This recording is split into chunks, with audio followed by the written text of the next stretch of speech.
to help you identify your own guardians of goodness or things that get in the way of what you want. We provide some examples here, and you can see what fits, what doesn't, and it's to inspire you, to help you create a simple map for yourself. This is not the full menu of options. You'll notice there's lots of overlap. There are interrelated concepts, but it's to stimulate your thinking to help you identify your set of guardians. And you may just think of one guardian that has different features or qualities, and that's fine. So the pressurer. I'm safe when I climb the social hierarchy. The pressure is driven, pressured, intense, has hyperdrive jammed in the on position, applies pressure to succeed at all costs and in record time, squeezes the life, fun, and soul out of everything, races toward the brink of physical breakdown and system collapse. So it's very narrowly focused on a goal that often threatens the health and vitality of the bigger system, including the body. The intellectualizer. I'm safe when I'm in my mental map. A compulsive thinker and mental cartographer, complexifier and abstractionist, doesn't value or believe there's a there with feelings and emotional intelligence. So you can't think your way to feelings. So if you're always in thinking, you can disregard feeling. Uses mental workarounds to mimic feeling because they know it's expected of them. So they develop thinking structures to demonstrate what looks like feeling. Attaches to a feeling person to get access to their emotional reactions. The intellectualizer is not a standalone system. They need someone with emotional access because they don't have it. The intellectualizer lacks blood and guts passion. They are dry, dull, and often their ideas just don't inspire people. They don't get to the deeper meaning of things because they get overly caught up in abstraction and in thinking for the sake of thinking, and they miss the point. They miss the forest for the trees. The perfectionist. I'm safe when I master my skills. Keeps focus extremely narrow. Avoids messy and uncertain areas of life where feedback is slow or imprecise. Often perfects trivial things where there's a quick and direct feedback loop. Video games, for instance. Doesn't cope well with changes and might create the best hamburger in town only to find the world turned vegan. And that's the issue with perfectionism, that in doubling down and focusing on one area, we have to exclude the rest of the world, and the world is changing to such a degree that it's dangerous to do that. And so perfectionism carries a high cost. The doubter or imposter. I'm safe when I call everything into question. Loses all faith. Suffers imposter syndrome. Cherry picks negative evidence, catastrophizes, future trips, self-sabotages, takes the outside view against the self, uses unmoored, untethered, and alienated thinking, disconnects from the emotional core and intuition, and sets itself against feeling. The gold star collector. I'm safe when I'm seen as valuable, seeks constant external validation. Doesn't develop own passions, authenticity, or identity.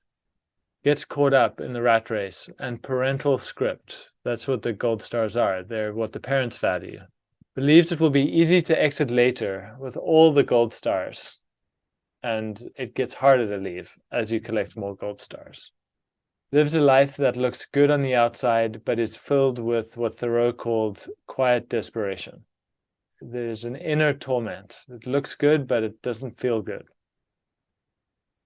The monster under the bed. I'm safe when I binge.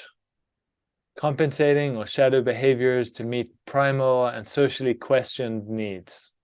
Achieves bodily satisfactions. Slips out of the control of other guardians. Causes shame and guilt. Is not accepted or supported socially. Once accepted, it becomes our genius, our creativity, our edginess, our vitality. So the thing that we're not accepting is often the real juice that we have. Jung said the genius lies under the wound. The moving target. I'm safe when I'm progressing. Loves to-do lists, errands, physical exercise, distractions. Avoids the feelings that lurk in stillness, and stillness itself may be a physical collapse, and so the running can be to stay away from this collapse or from dark feelings. Skips along the surface. Can't go offline to do deep work. Fills day with trivialities. Passions and purposes don't convince. By staying superficial, the moving target becomes vanilla and bland and doesn't get to deeper meaning. The dreamer. I'm safe when I develop deep understandings from my unconscious. Withdraws into fantasy, mythology, astrology, fiction, psychology. Understands much about the human condition. Dissociates from the body into mental imagery or active imagination. Often uses substance to aid state of mind, and probably the most common for this type would be cannabis and psychedelics, ego-dissolving substances. Avoids the pain of action, conflict, and feedback. Uses offline dreaming to try solve problems better suited to action, reflection loops.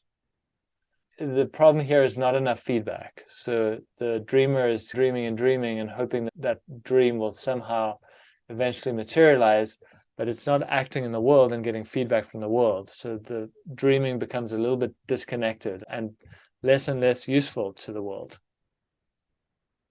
The tortured soul. I'll be safe when my pet project finally succeeds. Often called Peter Pan syndrome, or Jung referred to it as poor eternus, the eternal child. Doesn't want to grow up, face hard facts, and give up magical playthings. Clings to a tortured and overly precious identity.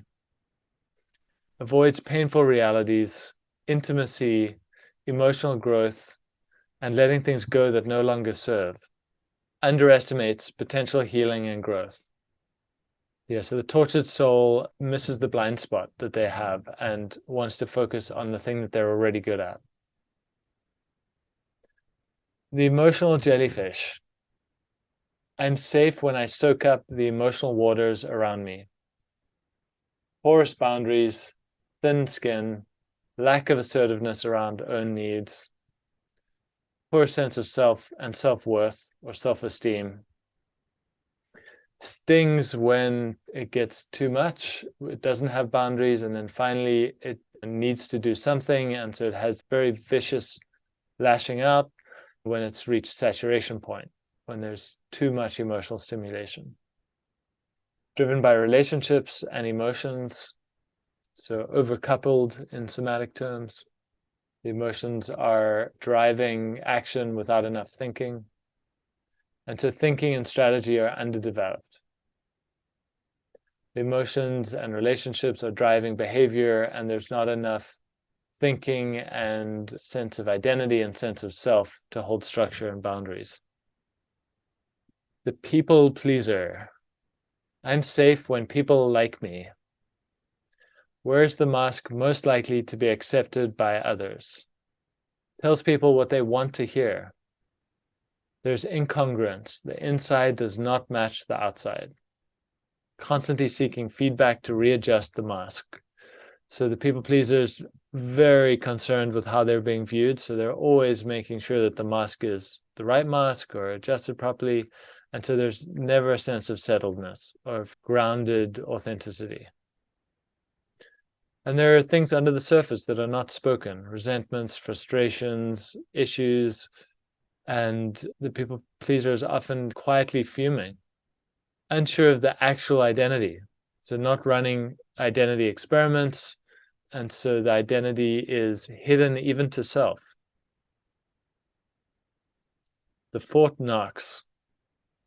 I'm safe when I constrict my view to concrete reality. Avoids messy, emotional, and intangible aspects of reality. Focuses on facts, dates, social status, appearances, brick and mortar affairs, business, finances, money. Hello means hello. Boundaries refer to fences, and we need more of them. So this is a classic conservative type where boundaries and categories are used to stay safe.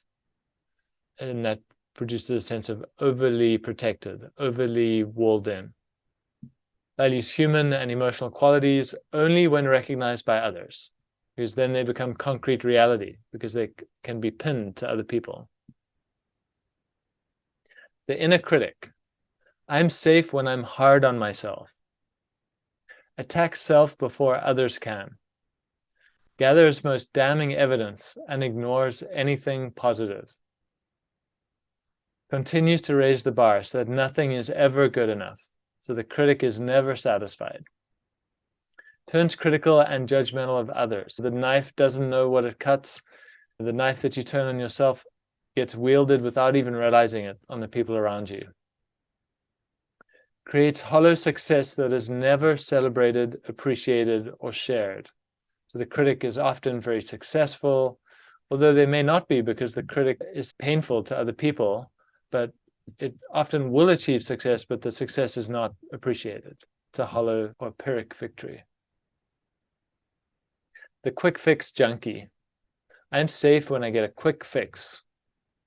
Has short attention span and low distress tolerance. Chooses shortcut approaches and gives up when hits difficulty. Seeks constant stimulation and novelty. Has a bias to action and the external world.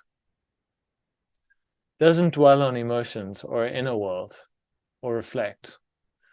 Doesn't stay with things long enough to break patterns, develop deep authenticity, or figure out a life purpose. Classic of this type will be doing a good enough job that doesn't have much meaning in it, and getting meaning out of watching sport or playing video games or doing things that provide quick stimulation, but not getting to deeper purpose and meaning. Self-Saboteur. I'm safe when I fail. Claims victory in defeat. Sinks own ship on own terms before others can. Gets back at parents or proves a point about the unfairness of things. Fears bigness and open uncertain potentials. Locks in a bad certain outcome instead of risking a good but uncertain outcome. Hides true motives and rationalizes behaviors. So it's a fairly primitive defense. Engages in risky behaviors that create unintended consequences or accidents. And this is a way of removing culpability, that it gets right near the edge, and if it falls in, it didn't mean to. Blank canvas. I'm safe when I stay blank. Goes blank to cover difficult feelings and deeper material. Experiences performance anxiety and physical dissociation. Feels stuck or blocked from creative flow. Can't access memory or creativity.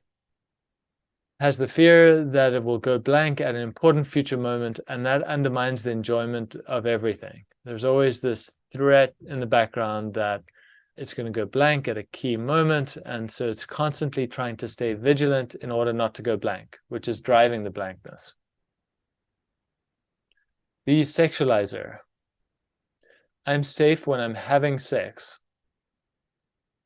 Uses sex, masturbation, and fantasy compulsively to feel alive, soothe anxiety, bolster self-esteem, and distract from negative emotions or inner deadness.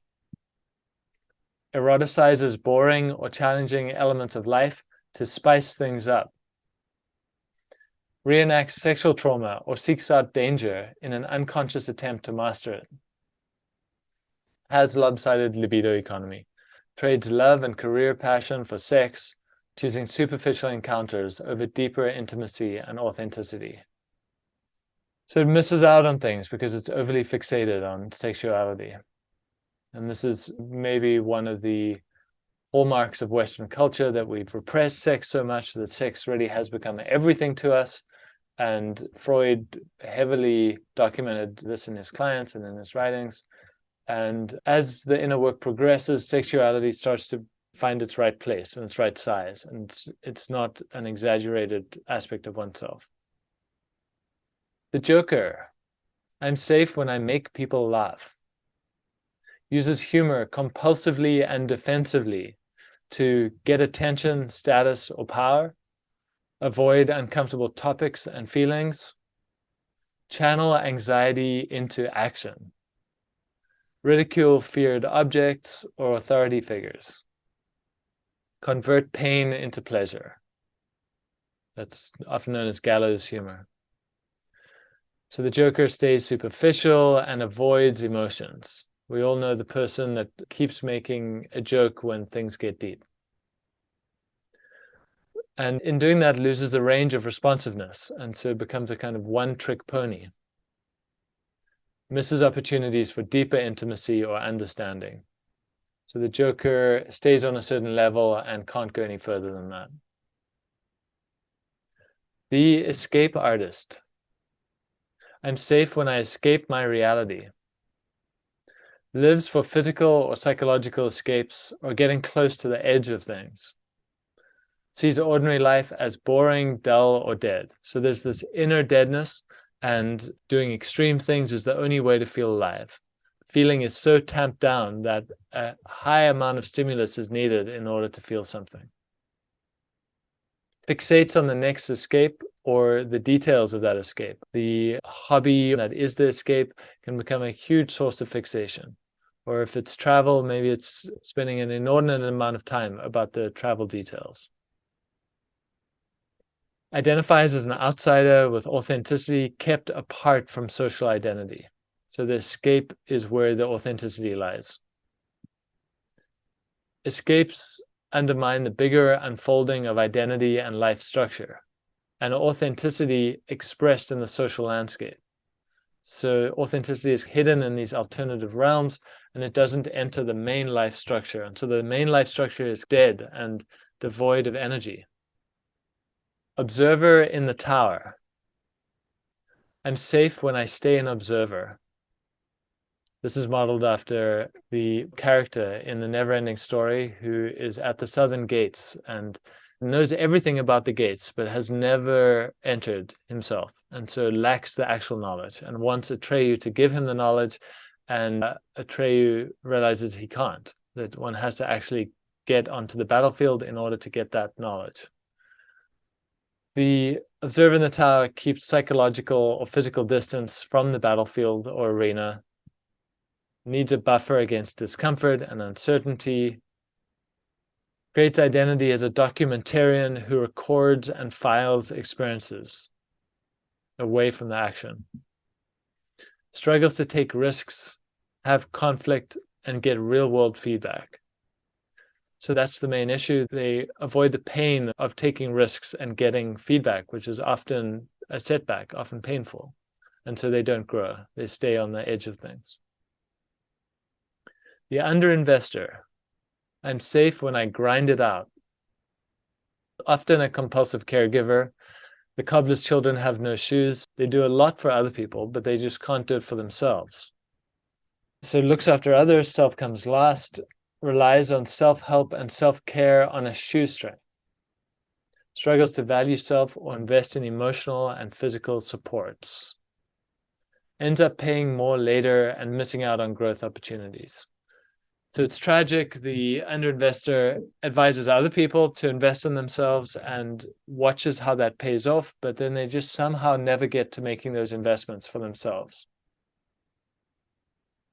The Siren. I'm safe when I lure a rescuer.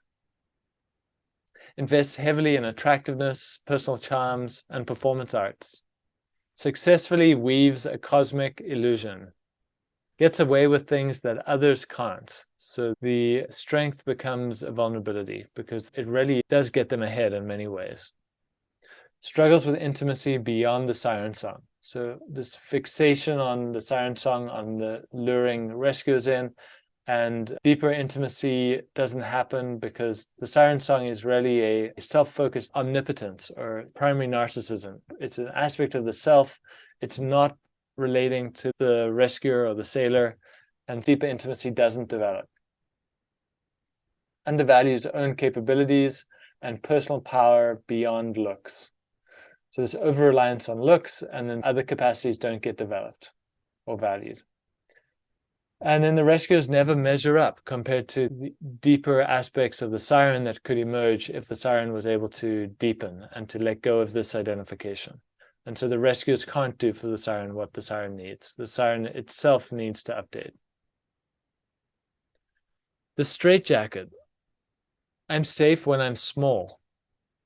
Avoids being too big or too much, since, as the Australian proverb goes, tall poppies get mowed down. Tries to blend in and play it safe.